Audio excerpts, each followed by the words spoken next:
কয়েকদিন ধরে রাজধানী ঢাকার আকাশ যেন রোদ বৃষ্টির লুকোচুরি খেলছে।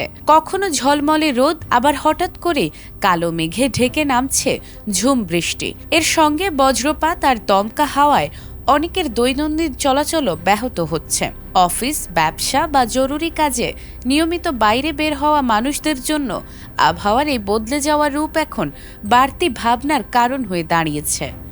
এমন পরিস্থিতিতে নতুন করে আরও কয়েকদিন বৃষ্টির আভাস দিল আবহাওয়া অধিদপ্তর।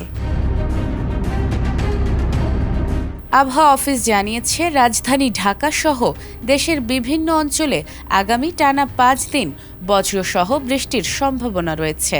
কোথাও কোথাও মাঝারি থেকে ভারী বর্ষণও হতে পারে। আবহাওয়াবিদদের মতে, মৌসুমি বায়ু বর্তমানে বাংলাদেশের ওপর মোটামুটি সক্রিয় এবং উত্তর বঙ্গোপসাগরে মাঝারি অবস্থায় থাকায় এই বৃষ্টিপাতের পরিস্থিতি তৈরি হয়েছে।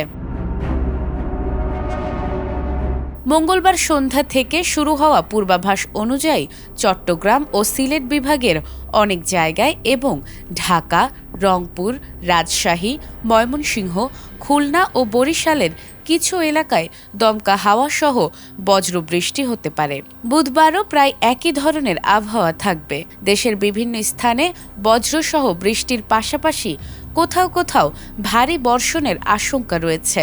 তবে এই 2 দিনে তাপমাত্রার বড় কোনো পরিবর্তন হবে না।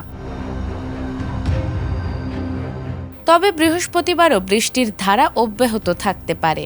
বিশেষ করে ময়মনসিংহ, চট্টগ্রাম ও সিলেট বিভাগে বৃষ্টির প্রবণতা বেশি থাকবে। এদিন দিনের তাপমাত্রা সামান্য বাড়লেও রাতের তাপমাত্রা প্রায় অপরিবর্তিত থাকবে। এছাড়াও শুক্রবার থেকে আবারও বৃষ্টির তীব্রতা কিছুটা বাড়তে পারে।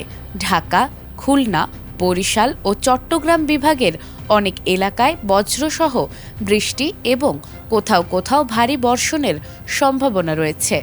সপ্তাহের শেষ দিন শনিবারও রংপুর ছাড়া দেশের প্রায় সব বিভাগেই বৃষ্টির দাপট থাকতে পারে। তাই আগামী কয়েকদিন প্রয়োজন ছাড়া বাইরে না যাওয়া, ছাতা বা রেইনকোট সঙ্গে রাখা এবং বজ্রপাতের সময় নিরাপদ স্থানে আশ্রয় নেয়ার পরামর্শ দিয়েছেন আবহাওয়াবিদরা।